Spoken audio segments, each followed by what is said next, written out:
Dr. Philip Klotzbach. Yes, that's me. You were at Colorado State University. You were running the lead forecasting unit for tropical meteorology, looking at, you guys are famous for your outlooks for the hurricane season. Your outlook is out for this year. We're going to go over that. AI. So this is still a hot button topic on how it's being used to possibly improve forecasting, make better forecasting. It's still very young. It's in its infancy, if you will. Can you help explain to our viewers what is the difference between the traditional physics-based modeling that we've been using where we put in humidity and pressure and temperature and we get all this information from dropsondes and airplanes, compare that to what they're doing with AI and how the two are different? Yeah, well, certainly I'll preface it by I'm not an AI expert, so if it's not exactly the way it works, but the way that I've understood it is basically a physics-based model, kind of the normal way that we've been using, not normal, but the way we've been doing modeling for decades now is effectively you take all your observations that you have at a particular time, and those would be satellite-based observations, they'd be ships, buoys, measurements from weather stations on land. Take all of that, put it into the model, and then the model does basically kind of gets the best estimate of what conditions are like now, and then you run that forward in time using the equations that govern the atmosphere-ocean system. And those models have gotten more complex as we have better computational speed, so the forecasts have improved just from basically really improving the initial conditions and better knowing what the conditions are like right now, and then running that forward in time. Now, one of the challenges of physics-based models is they're amazing, but they're computationally very expensive. They take a long time to run. So you can run them, but they take a long time to run. Even as computers get faster, they also get more complicated. So certainly they're extremely valuable, and they obviously have been helping improve weather predictions, hurricane forecasts for decades now, and they likely will continue to get better. Yeah. An AI model is different. So one of the advantages that it has is it's much, much faster, because effectively the way an AI model works is it effectively so normally if you have an equation and you basically if you learn to solve an equation and if you effectively say, okay, here's how you solve this particular equation, whereas an AI model you basically just here's a whole pile of data, you figure out the equations from that, and that works really, really well on these shorter term, or when you have a ton of data. Mm-hmm. So on a day-to-day weather prediction. And so they've already shown quite a bit of promise, especially for track prediction for hurricanes and in a whole lot of other just broad forecasting of weather conditions. Now on a seasonal time scale, I think AI can help maybe on the climate So with seasonal forecasting, obviously we only have 40, 50 years of really good data. We don't necessarily need an AI model when you only have 40 realizations, because AI is really good when you have tons and tons of numbers. So great on day-to-day weather prediction, we have a whole pile of days in the past. Yeah. But when you only have 40, 50 years, you don't necessarily need complicated physical or complicated AI models. But I think where they maybe can help is with some of the climate forecasts. So there's kind of two tools that we use for our seasonal forecasts. We have basically a statistical model, which for the April forecast, we'll use data up through the end of March and say, okay, what conditions in say January, February, March typically were prior to active seasons and which set was prior to inactive seasons.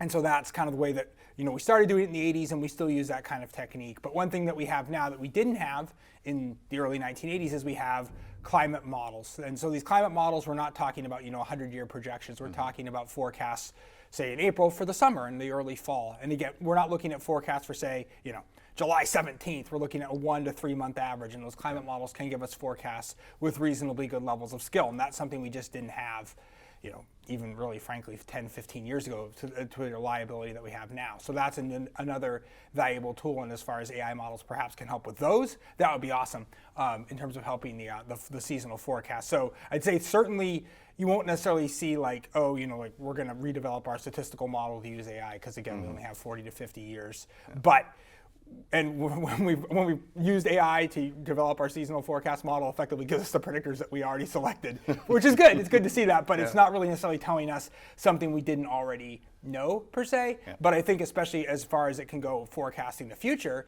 that's going to be extremely valuable. So certainly, it's here to stay, and I think will certainly help. And I think especially one of the big advantages is that it's computationally very, very fast. So you can run a whole pile of different simulations and get a lot more, kind of hopefully better encapsulate the uncertainty that we have with forecasting, a whole pile of different things. Your forecast last year, your seasonal outlook, suggested that we would have perhaps more activity on the western side of the basin, the Caribbean and the Gulf of Mexico. And that is exactly what happened. If I look at it, we had a hyperactive Gulf of Mexico season. This year's outlook, you guys, it's out, and it suggests a similar outcome, that more activity west of 60 degrees longitude. Tell me more about that. Yeah, so with our seasonal forecast, since the early 1980s, we've always forecast just a basin-wide number of storms, a number of hurricanes. And so a couple of years ago, we started also forecasting basically kind of wind energy in the western half of the Atlantic basin, so west of 60 degrees west. And the reason why we forecast specifically for that region is because that's where people live, that's where property is, and so that's where obviously hurricanes are going to cause their most significant impacts. And so in general, when you have El Nino conditions, say for example 2023, quite a busy season actually, despite a strong El Nino, but in general, this years with El Ninos, you tend to get a little less storm activity in the Caribbean, and storms are also, that do form, are a little more likely to recurve and go back out to sea. And so last year, we forecast a hyperactive season. We got a hyperactive season, not quite as much activity as we predicted, but still hyperactive. And because we anticipated kind of cool neutral to weak La Nina, we said probably also more in the Western Atlantic. Those storms tend to track a little farther west, but especially the Western Atlantic, especially the Caribbean, tends to be more conducive. And obviously we saw a lot of storm activity and a lot of the gnarly storm activity form or track through the Caribbean. For example, Beryl, the earliest Cat 5 on record, tracked right through the Caribbean. Helene, obviously, that formed in the Western Caribbean and then went north. We had Raphael late in the season, also a major hurricane coming out of the Caribbean. So again, they're not these massive strong signals, but in general, when you have either neutral or weak La Nina or not La Nina conditions, that tends to favor more storm activity in the Western Atlantic. And because you're seeing that again this year in your outlook, it makes a U.S. landfall more likely. Well, basically we expect, so for example, for this year we're forecasting an above normal season, and we also say a little bit more of that activity probably also in the Western Atlantic. So, we're not forecasting as busy as what we forecast for this past hurricane season, but still an above normal season, just given overall the set of climate conditions. Now, obviously, we always stress, with any of these seasonal forecasts, there's significant uncertainty, especially in April. We're still 2 months prior to the start of the season. It really normally doesn't ramp up till August. So we still have a long way to go, and we obviously always stress with all of our seasonal outlooks, like there's uncertainty in the outlooks, and obviously we can't say when or where storms are going to strike. So obviously, people in the Houston area, just now's the time to just have a plan in place. This is the thing. So we were hit by Beryl last season. Now, it wasn't the Cat 5 version of Beryl, thank goodness, but even the Cat 1 version.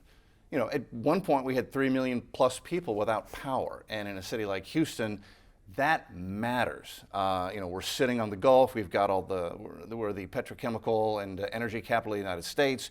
We've got the Port of Houston, not to mention the medical industry there, and it was devastating for us for a while. That's a Cat 1. Based on that, just a 1 giving us all those problems, what is a message that Houstonians and folks in Galveston should really take away when they look at this outlook for this year's hurricane season and are looking at their preparations? Yeah, I think it's really the key is just to be prepared every hurricane season. In general, thankfully most years there's not going to be a direct hurricane impact in Houston, but there can be, and it's just you need to be prepared and have a plan in place and know what you're going to do if storms would threaten, because as you noted with Beryl last year, Beryl was a Category 1, but obviously you had really prolonged power outages, and obviously if power goes out, especially in July in Texas, the weather, it's hot, it's humid, and it's just absolutely miserable if you don't have, air conditioning. It becomes life-threatening for us. Exactly. Yes. We've gotten used to our air conditioning, and it becomes a matter of life and death for a lot of folks, especially elderly and the very young. So it is hugely important. Another thing with Beryl, what we noticed when it was making landfall, and I wanted to pick your brain on this just a little bit, it was intensifying. It wasn't Cat 1, but just as it was coming on shore, it was an intensifying Cat 1. And when we looked at how far inland the tree damage went and the power outage and the damage to infrastructure went, that matters. Not just a Cat 1, but a strengthening Cat 1.